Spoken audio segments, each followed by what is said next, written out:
Monday morning ஆக்சுவலாக ரெகுலரான job quit பண்ணதுக்கு அப்புறம்லேருந்து Monday நான் ரொம்பவே எக்ஸ்பெக்ட் பண்ணிகிட்டு இருப்பேன். பிகாஸ் இந்த வீக்கெண்டெல்லாம் வந்து கச்ச கச்சன்னு எல்லாம் விளாண்டு முடிச்சுட்டு மண்டே அன்னைக்கு ஆஃபீஸ்க்கு ஸ்கூலுக்குன்னு எல்லாம் கிளம்பி போடுவாங்க. நம்ம வீட்டில் கொஞ்சம் பீஸ்ஃபுல்லாக நமக்கு என்ன பண்ணணும்னு தோணுதோ அதெல்லாம் நம்மளால் பண்ண முடியும் அப்படின்னு நினைப்பேன். ஸோ மண்டே வந்து எனக்கு வர வர ரொம்ப பிடிச்ச நாளாக மாறிடுச்சு.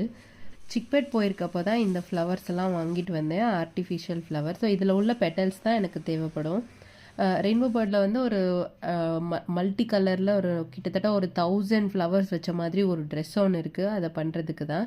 ஸோ இது எல்லாத்தையுமே நான் எடுத்து செக்ரிகேட் பண்ணிவிட்டு அதை நான் கொரியர் பண்ணணும். ஸோ எல்லாமே வந்து ரெடி பண்ணி வச்சுட்டு கொரியருக்கு பேக் பண்ணிட்டு இருந்தேன். பாதியை மட்டும் நான் இப்போ உள்ள ட்ரெஸ்ஸுக்கு மட்டும் நம்ம அனுப்பி விட்டுறலாம், மிச்சத்தை நான் ஊருக்கு போகும்போது எடுத்துகிட்டு போகலான்னு சொல்லிட்டு ஸோ கொரியருக்கு ரெடி பண்ணியாச்சு. நான் அனுப்பின கொரியரை ரெயின்போ பேர்டில் ரிசீவ் பண்ணி ட்ரெஸ்ஸை ப்ரொசீட் பண்ணிட்டாங்க. தேங்க்ஸ் ஃபார் வாட்சிங். Tata bye bye from Priya.